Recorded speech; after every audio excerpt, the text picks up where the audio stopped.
The tryptophan? Yeah, we're missing the lunch crowd. All right, well, let's get started, guys. Welcome and thank you for showing. It's a smaller session, but you guys will now be our loyal store fans. I'm Chris Shaw. I'm joined by my teammate Aim Mengkorntang over here, and we're going to tell you about the value of the Windows Store, or the Azure Store. Before we start, though, I want to mention we want a lot of interaction during this because we're doing some cool demos, and there's going to be some music, some voting and whatnot. So we want to make sure that everyone brings out their internet-enabled device, a phone, a computer, anything you can actually send emails to or get on the internet with. And throughout the show, you'll be interacting with the demos, which is really, really cool.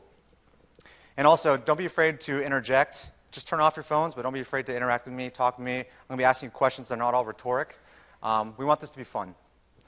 So what we want to do is start with an analogy. Today we're going to start a sandwich shop. And so we're going to call it the Azure Deli.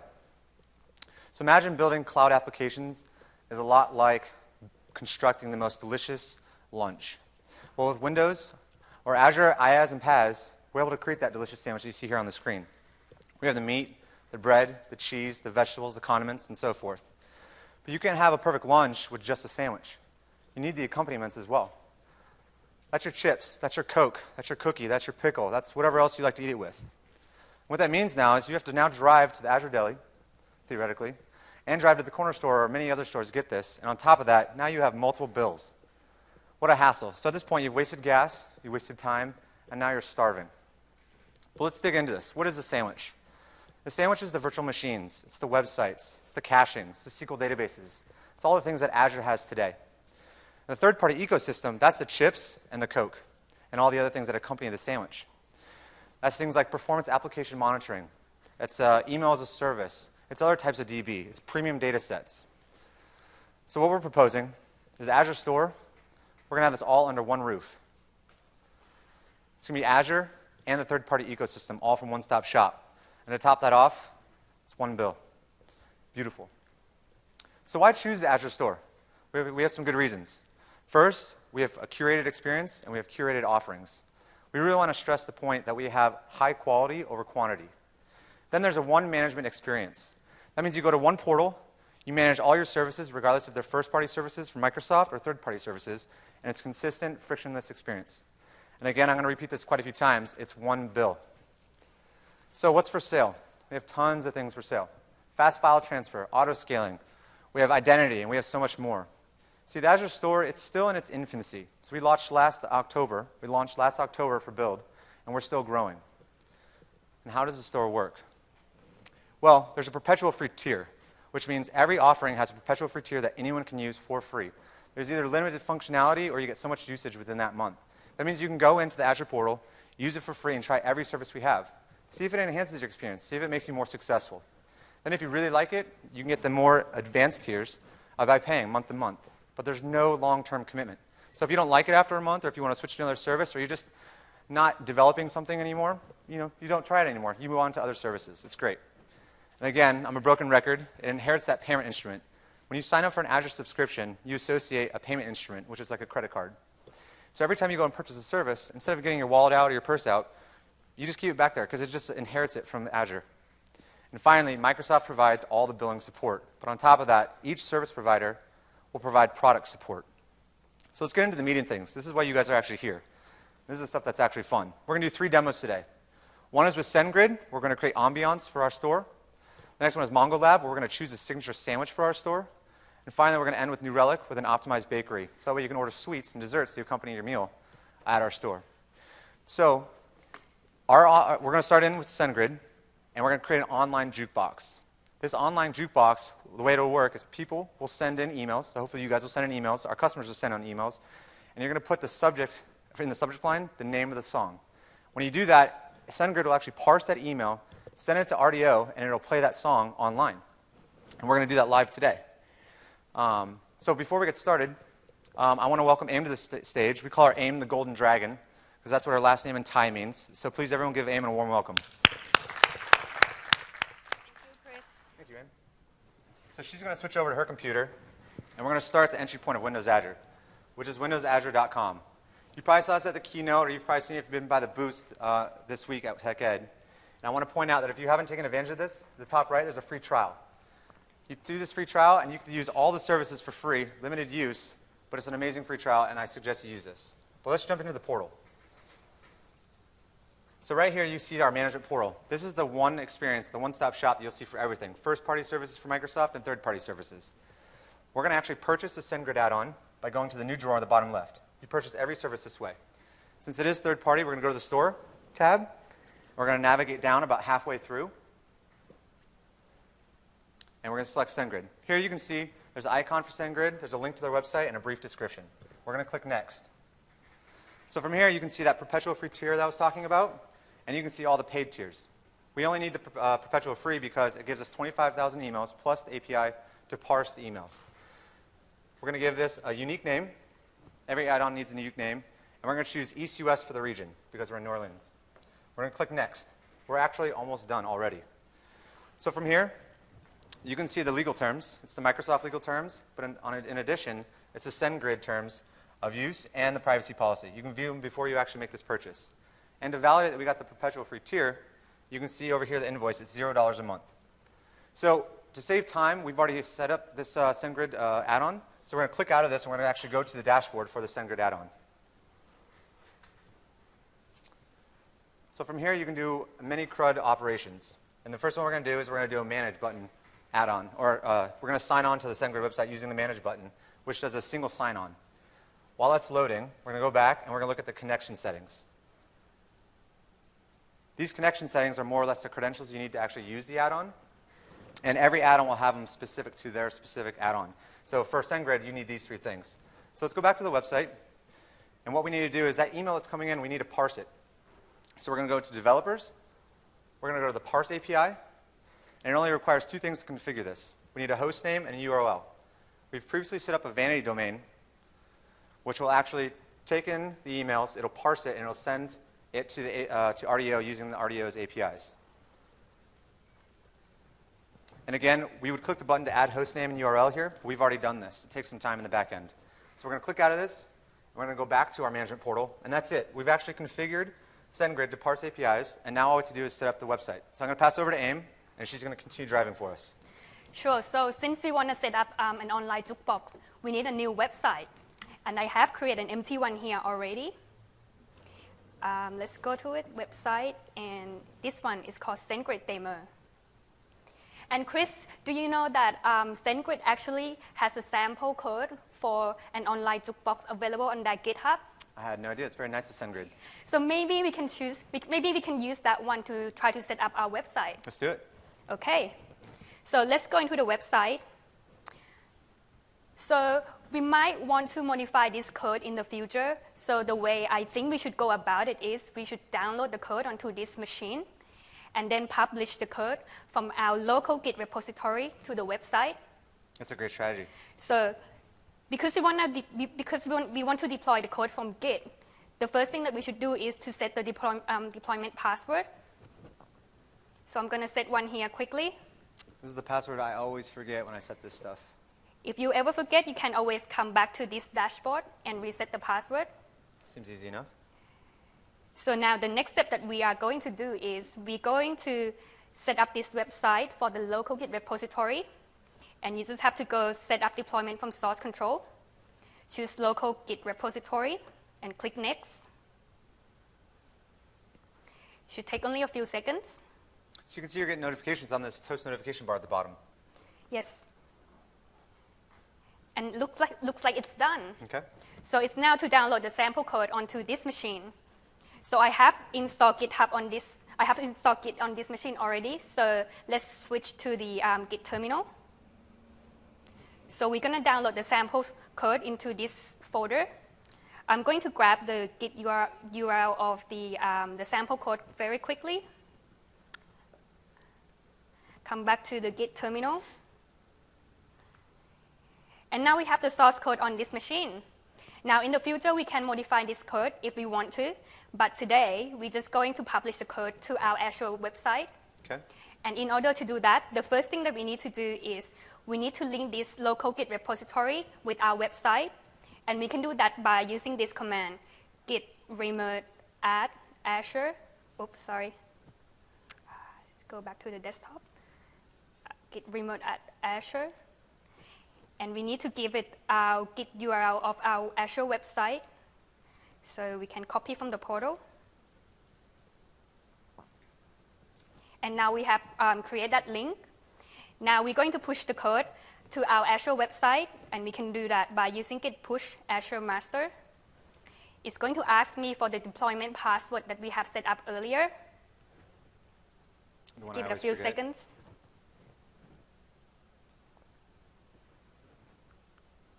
Oh, it seems like I don't have to provide a password here.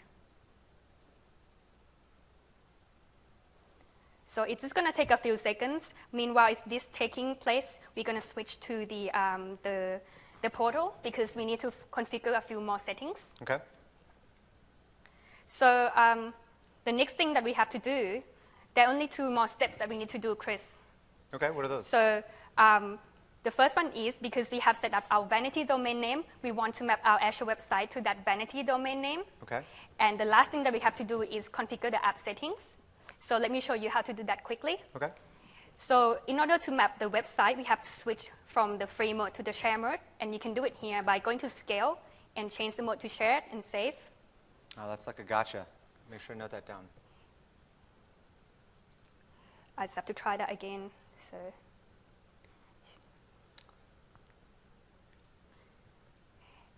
And then once this is done, the next step that we have to do is we need to come here and specify the domain name that we want to map this Azure website to. Okay. But we're not going to do it here today because this takes some time to set in.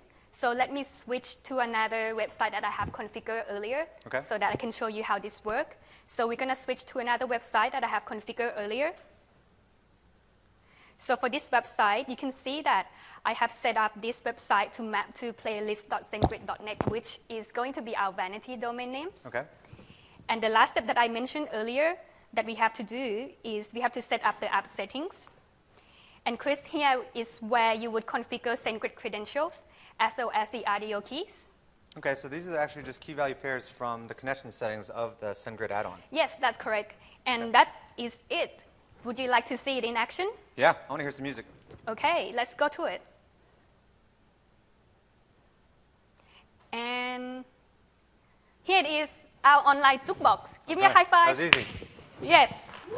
So all you have to do is send an email to this email address, play@playlist.sendgrid.net. Put the song title in your subject line. And then you will see your song showing up in the queue very soon. So it looks like AIM has submitted Barbie Girl. Someone submitted My Girls, which is playing right now. I submitted He's a Good Man to Have Around. That may have messed up.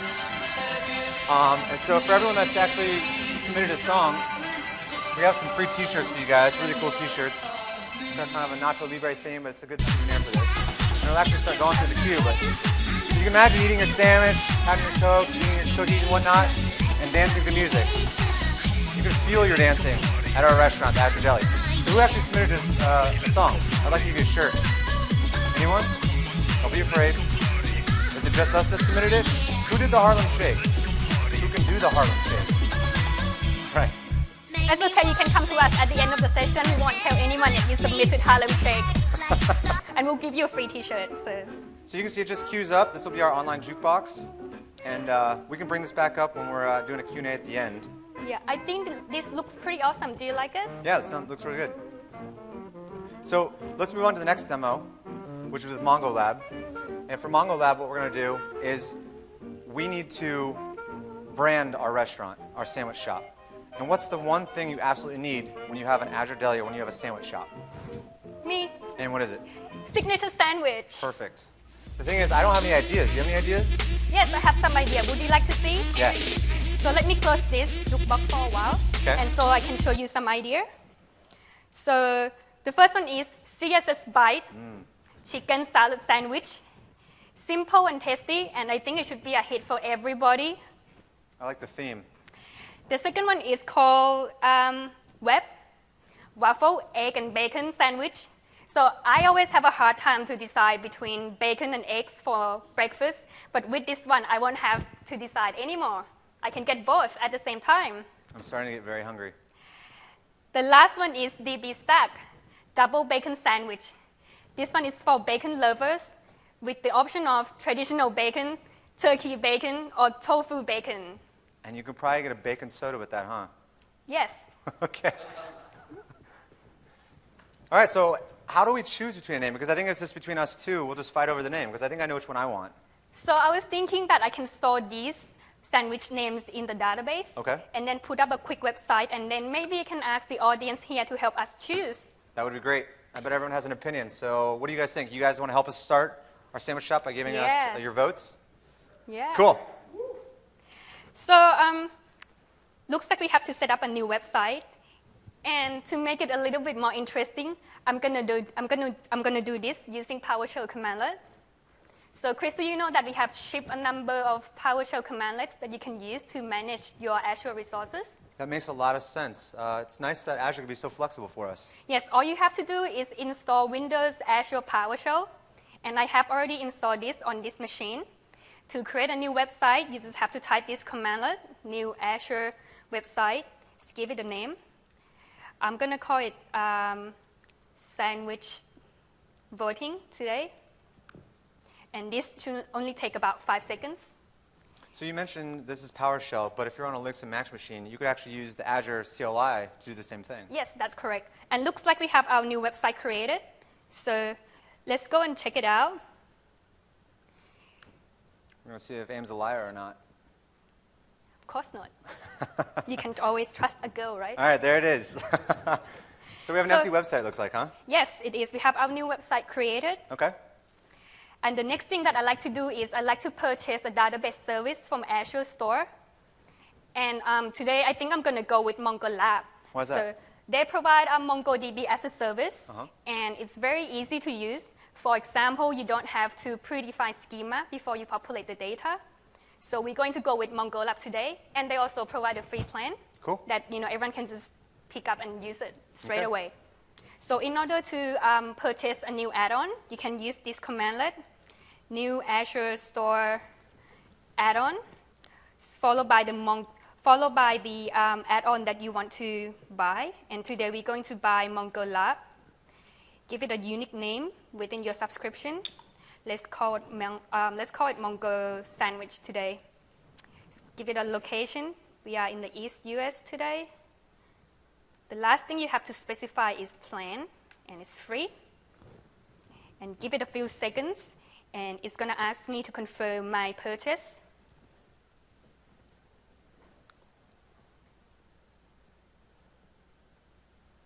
There we go. So you would get this dialog, and it just means that I have to confirm that I really want to purchase this service.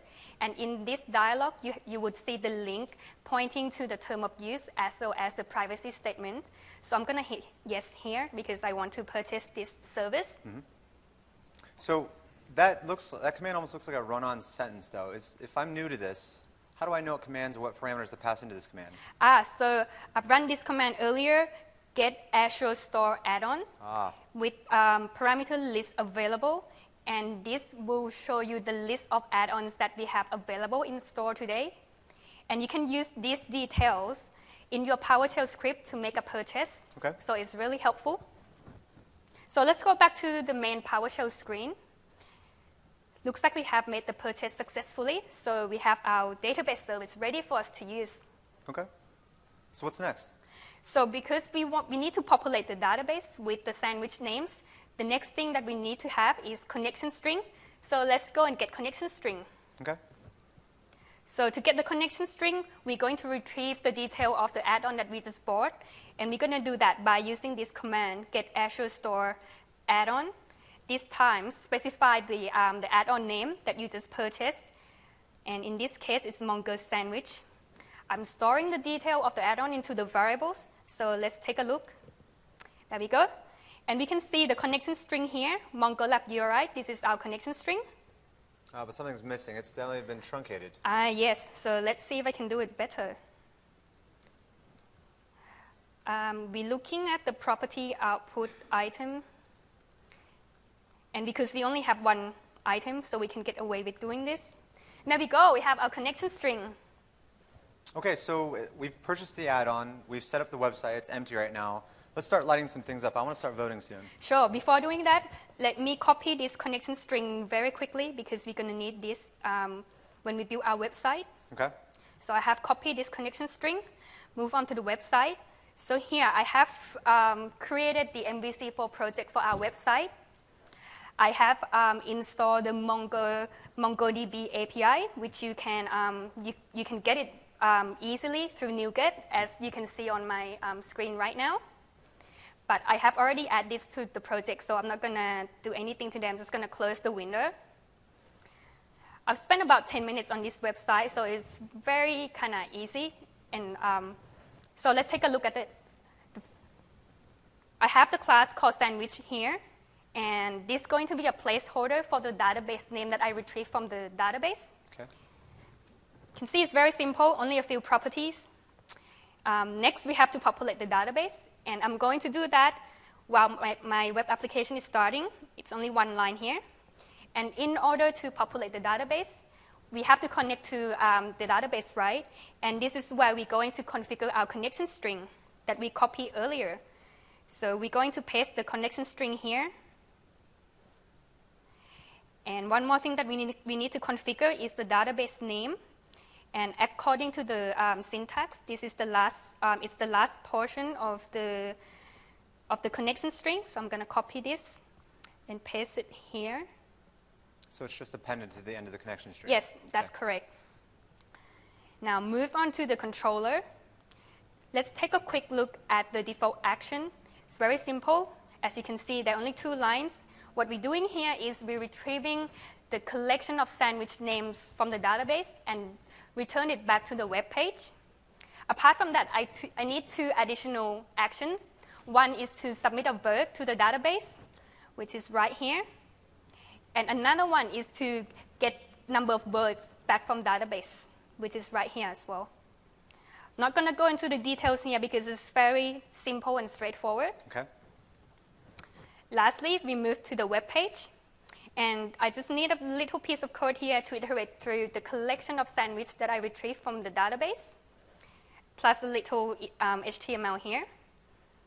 The last thing that I need are some JavaScript helper function to call the action to Vert and retrieve the number of words. And that's pretty much it. Okay. So would you like to see this in action? Yeah, I want to vote. So let's try to build to see whether it builds. So I'm going to hit build. Yes, looks like it builds. So let's publish this to our website, and then we can start asking the audience to help us choose what's going to be our signature sandwich.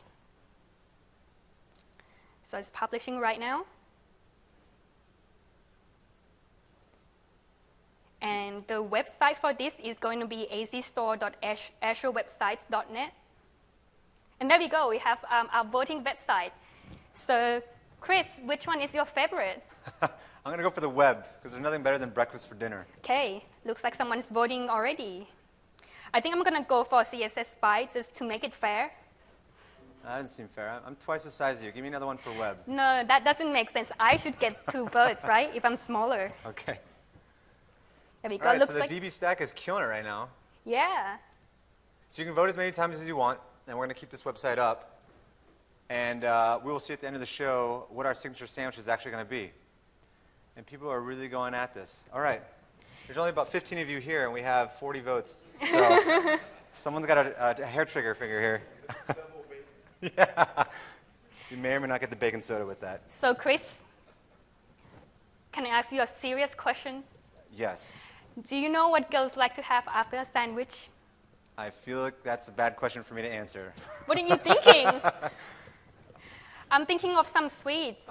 Wouldn't it be nice if customer can order sweets or have sweets after they finish their sandwich? That makes sense. I like to have dessert after I have my main meal. So I actually have an idea. They could probably choose their sweets while they're waiting in line to get their sandwich. That sounds like a great idea. Cool. So I think what we can do is we can probably implement this using an online bakery, and so people can actually order their sweets fast. We want to make sure that the website's performing well, so we're going to use New Relic for that. So it sounds like you know what you're doing. Yeah. Should I leave you to it then? Yes, please. Thank you very much, Chris. Thank you, everyone. Thanks, Aim. Okay, I'm going to switch this over now. to mine. Hopefully it goes to mine. There we go. All right, so this is the very familiar portal that we've been seeing throughout this whole demonstration. I'm going to go to the new drawer and see what I want to do is I want to stand up the website, I want to purchase the New Relic add-on, and I want to tie these together so I can start actually doing some performance monitoring, or performance application monitoring. I'll go to the website, and lucky for us, if you go to the gallery, there's a bakery website. It's an ASP.NET website, and we're pretty much going to use it out of the box. We're going to give it a unique name, so we'll call it Azure Bakery. We're going to choose the EC West again, and I'll do my free trial. So I've previously set this up. I've already set this up. You can see the specified URL is already taken. I'm going to cancel this, but if I went to the next step, I would just be purchasing it again. And I'm going to go to my website right here. You can see it. From the management portal, you can actually browse to that website. So now you can see, with your sandwich and all the other things you have, you can now get sweets, and these look so good.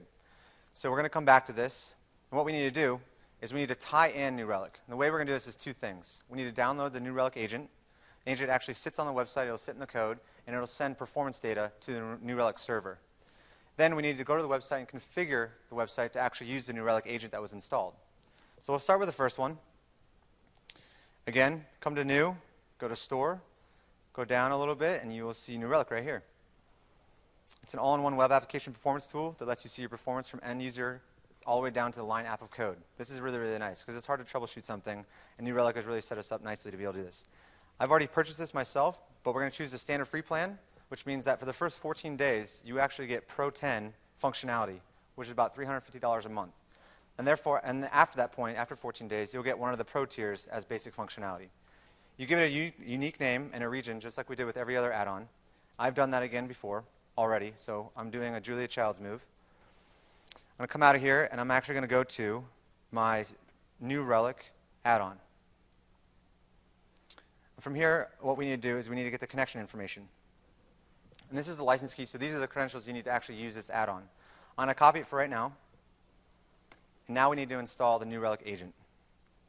So we go to our management portal, and this is a pretty sweet aspect right here.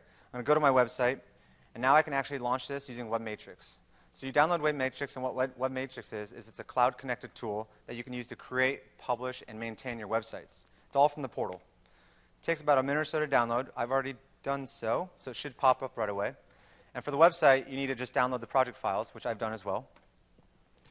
And New Relic has been very good at creating a NuGet package for us, so it's easy to install this agent. You come to NuGet. It's right on the title menu of the WebMatrix. You can see that I've already installed it. It's right here, New Relic for Windows Azure websites. So all the work's done for you. I've already installed it, so I won't do anything here. And what that does is it installs a New Relic folder in your project. And that folder contains the profiles, the DLLs that are required, and a configuration file. This is the only thing I have to actually modify. Right here, you can see it's the license key that I copied from before. So if I switch back, you can see the license key from New Relic is the same one. So BFCC, oops, right there. So it's the same one, and now we just have to publish. So I've published this website already, and there's one last step. So we have the New Relic agent installed, and we need to now configure our website to use that New Relic agent. So we'll come to our website, and we'll go to the configuration, which we saw in previous demos. And down here, you'll see 4 app settings, which are key value pairs. These are static, so for any number of websites that you add, you're going to add the same strings and key values. And this just hooks into the New Relic agent on your website and actually talks to the New Relic server. So I've done this, and when you do this, you make sure that you stop and restart your website so it actually initiates all the stuff. And now we can actually start using it. So within a few minutes, we've actually created a website, we've hooked in New Relic, we've purchased New Relic, and now we can start monitoring performance of our bakery. So what I need you guys to do is go to the website, which I have launched already, right here. And it is azurebakery.azurewebsites.net. It's called Fourth Coffee right here, but it's just another corner store third-party service coming into our store. And you can click on the About, you can click on the Home, and you can actually order stuff. So I'll type in my email address. You can leave comments for the session so far. This session has been great. And since Microsoft's paying, I'm going to get 100 of these. And I'm going to place the order. So that'll do all the emailing, which SendGrid is actually set up in the back end to do. And we've created some traffic. So since we don't have a lot of people here today, I had a contingency plan where I have another website that we can monitor. And it's actually for sharing beer recipes. So it plays into our restaurant really well. I like to have beer with my meals. So what we're going to do is we're going to go into our website or into our portal for the New Relic. And we're going to actually do a manage, which does the single sign-on. And this will actually bring up the dashboard for all the websites that I'm monitoring. So with just the free perpetual tier, you can monitor multiple websites. You can see we're monitoring the voting website that we've been doing for the first demo. And we are going to start monitoring the Azure Bakery. So we just need some traffic stimulated there. And then the PHP application is Blueprint. And there's a lot of things that New Relic does, so I can only touch on a few right now. But this is the dashboard for it. And so I'm monitoring over the last 7 days. And you can see right off the bat, there's app server response time. You can switch to the browser, so there's browser page load time, and this is overtime. So you can see when you get certain spikes. There's an AppDeck score, which does customer satisfaction. You can see we have about 96% satisfaction. You can see throughput. You come down into here, and there's web transactions, so you can actually see an end-to-end stack trace from a call that actually happened when someone went to a website and did an action. It shows you all your error rates over time. You can mark these as false positive, or if they're real errors, you can actually create notes. So you can do a lot of things. So let's actually go into a stack trace. So I'm going to go to this single. This seems to be the worst response time so far. And I can actually choose on one of the samples of where it looks like 2 seconds to actually complete something. And from this, I can look at I don't see it. Let me go to an index. So what we want to see here is we want to see the actual app performance and see the entire stack trace. So this took almost 3 seconds to complete this action, which is really slow if you're trying to order something while you're in line. Where is it? Here it is, trace details. Perfect. So this is actually end-to-end trace. From the moment an end user does something all the way to the final action of what something happens. And you can see it breaks it down by percentage of how much time it took. So most of these didn't take too long, but it looks like there's an issue with doing a blog page right here. So it took 2.5 seconds. So if this is an important action on your website, you'd want to come here, and you can see where all the, incidents are happening, and you can actually figure out where the pain points are and fix them. So I'm going to move on. There's a lot of stack tracing stuff. It's very useful. I'm going to go to geography. So you can see this website's hit all over the globe. This is a really cool feature. So if you're mainly interested in North America, it looks like we're doing pretty good here. But if you're interested in other parts of the world, you can see some are red. So that's really, really nice. You can see where we're actually being hit by this website. And then if you only want to support certain browsers, you can see these are the browsers that people are actually going to the website with, which is an awesome breakdown. So if you need to prioritize your work, you can prioritize per the specific platform. So I'm going to switch back over. Oh, before I do that, I want to show a mapping too. This shows the mapping from the front end to the back end. So the end user comes in, here's the application, it's calling all these services, which also shows the response times. So this is just a really great tool for troubleshooting and figuring out the performance of your website. We're going to go to the Azure Bakery. And if you guys have been going onto the website, you can see, oh, it looks like we have some traffic. And so you can see right here, it's 6:05, which is today. In the last few seconds, last few minutes, we've had some traffic. So you guys have actually been doing it here. So we've monitored it live right now. So this is great. So those are our demos actually for today. You guys have done our online jukebox. You've voted on our signature sandwich, which we'll come back to. And we've created an online bakery, which we can actually monitor the performance of it and improve it if people aren't able to order their sweets fast enough. So I want to switch over now to actually the voting and just see how we're doing there. And wow. I hope you guys, it's more than I've seen so far, even in our dry runs. So congratulations, you guys can click really fast. All right, so I'm going to switch over. Well, it's good. Look at that. Our reliability and availability is huge on this website. Go Azure websites. All right, so you've seen the demos, and we focused most of the value so far in this demonstration or this presentation on the customer. But there's another aspect to this. There's the partners, the people who actually offer in our store. So why would you want to become a seller? Well, there's a few reasons. One is discoverability. Today, Azure has around a few 100,000 subscribers. So just point of sale alone, you list your subscription or your add-on in our store, and you have the potential of seeing a few 100,000 people will see your add-on. That's huge. Then the purchase experience. It's seamless, it's frictionless, it's easy to use. You don't have to pull out your wallet. It's already linked to your Azure account.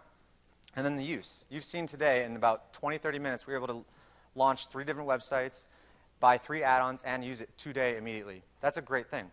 And finally, Microsoft Sales. So Microsoft has a huge outreach to the enterprise. And so not only is there easy discoverability because there's so many users of Azure, now we have our enterprise that's actually advertising for you as well. But how do you become an Azure Store partner? Well, there's 3 steps. First thing you do is apply. Tell us about your service. Tell us why it fills a gap. Tell us why it's a quality service. Tell us how it actually enriches the lives of developers and IT professionals. And if we like it, we'll go through a vetting process, and we'll offer you a chance to integrate with our store. And when you integrate with our store, we'll be able to work with you in a sandbox environment to figure out, to test all your APIs, test all your calls, and when you're ready to actually publish to production, we'll publish it, and you can start selling immediately. 3 steps. So throughout all the demos, this is something I didn't actually go into. We showed what was happening when we connected everything, but here's the back end of what's actually going on with integrating with the store. So here we're doing New Relic again. We're just purchasing it. We're discovering that New Relic offer. We're choosing the plan, and we're purchasing it. So again, it inherits the payment instrument, so it's easy to use. And what that does, it actually sends a provisioning request to the third-party resource provider. Now, it's really easy to stand up a third-party resource provider. We have it on the GitHub. You go in there, you configure some things so it actually stands up, and you can actually test it using our web application tool. So this is actually what's happening right now. We're actually testing the provision request. And if that succeeds, then it'll actually send the connection info. These are the credentials you need to actually use that add-on, which we've done in 3 examples today. Plus, from the management portal, you can do more than that. You can now do the CRUD operations, which is the create, read, update, and delete. So we saw the manage. You can do a single sign-on. We saw you get connection information, so you can actually use that add-on. You can also delete the resource if you no longer want it, or you can upgrade to different tiers. And this is all from the management portal. So now you've seen the value to customers, and you've seen the value to partners. And what we actually did is we invited 3 of our partners in the store that have offerings today to come to our breakout session and actually give you a live testimonial of what it was like to actually partner with us. So I've invited Pedro from SendGrid, Kirby from New Relic, and Ryan from ADT. And they're going to come on stage, so everyone please give them a warm welcome. Yeah, we kind of have to pass the mic back and forth. So what I'm going to do is I'm going to have you guys stand over here, and I want you guys to give a testimonial of what it's like to be in the store and why you chose the store. So Pedro, if you want to start us off, that would be great. Yeah, thank you so much for having us. And I mean, since day one, working with the Microsoft Partners team has been phenomenal. And being at the store is really important for us. We move mail for small applications, but also for enterprise, very large customers. And Microsoft gives us the necessary distribution to just be in all those channels. It's easy for our customers to just use the add-on, and it's just a phenomenal exposure for our software because our mission is to make developers' lives easier. And that way, not only we're making that with our software, but there's a channel that just facilitates all of that. Awesome. Glad to hear that.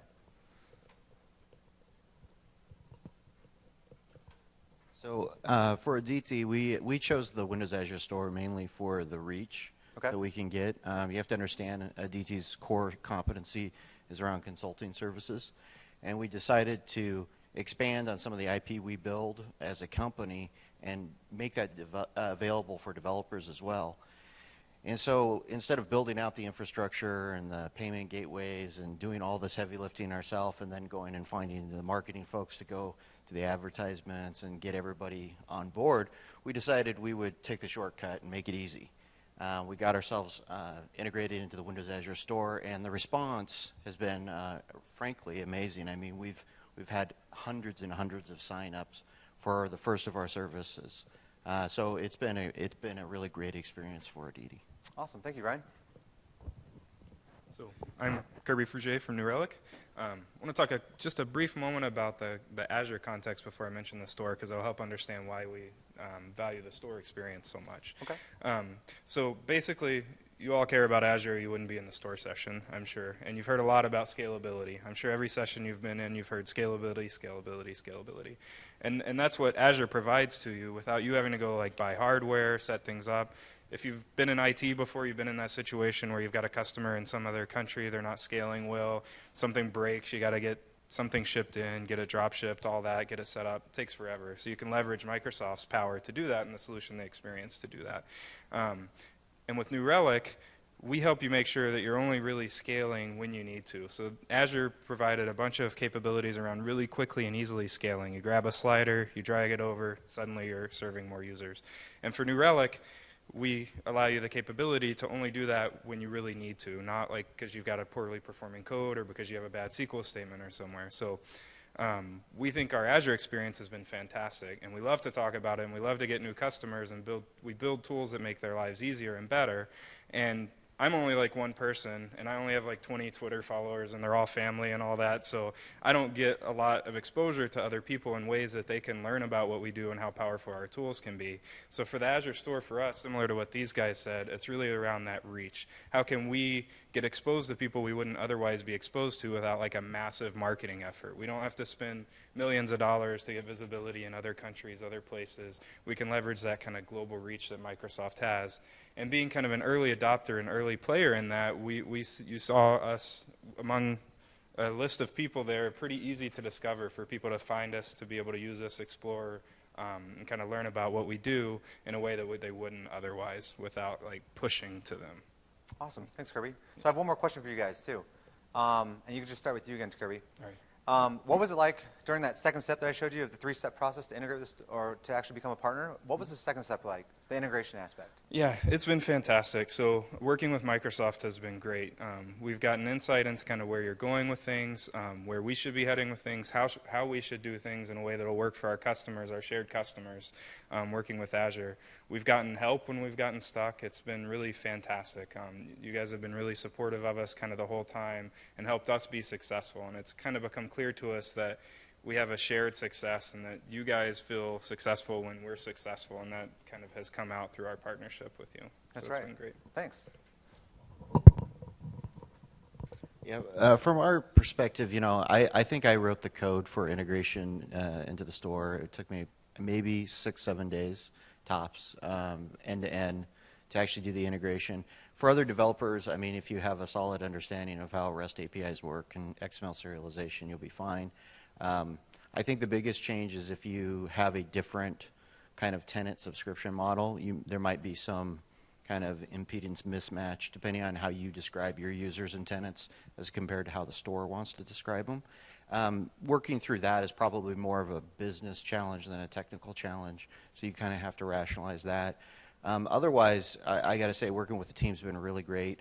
You send an email, it's kind of a high-touch experience because this is, frankly, it's a curated store. There's not that many people in it right now, and you can really get the resources you need if you do get stuck. But like I said, it's really, from a technical point of view, it's not that challenging to get integrated. You're going to probably have to spend the time rationalizing your business model and how you represent things as compared to how the store does. So. Okay, thanks, Ryan. And for us, I mean, we have that subscription business component, and we had to do that, and it was super easy. The support was phenomenal since day one. I mean, I'm part of our partnerships team, and I was with our engineering teams and with the Microsoft guys, you know, on early calls, because those guys are the team that made the integration for us. It's our based off our European office, so you know. Microsoft folks, they would just, they'll wake up early, we'll jump on calls. It was a very, very high-touch process. We got all the assistance that we need to, and it was not a complicated process whatsoever. So in that regard, that was phenomenal. As partners, I think that there's also that moment, like there's the moment where you integrate, but there's also what happens after you're published and you're there in the store. And that support also has been phenomenal, right? Like you said that the store is in preview, but and even though it's in preview, we've been getting amazing traction. But for new features and new functionalities that are coming along, we work super closely with the product guys. It's a very open ecosystem, right? Like we're part of like several different platforms, and it's great to work with Microsoft mainly because they want you as an application that's getting distributed inside the store to be very successful, and that's awesome. It's an open door. You jump on product calls, engineering calls, marketing calls.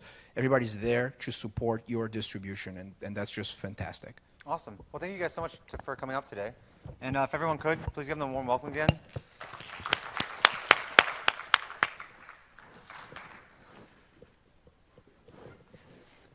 Saw Kirby rocking our T-shirts. Make sure after the show you come get a T-shirt.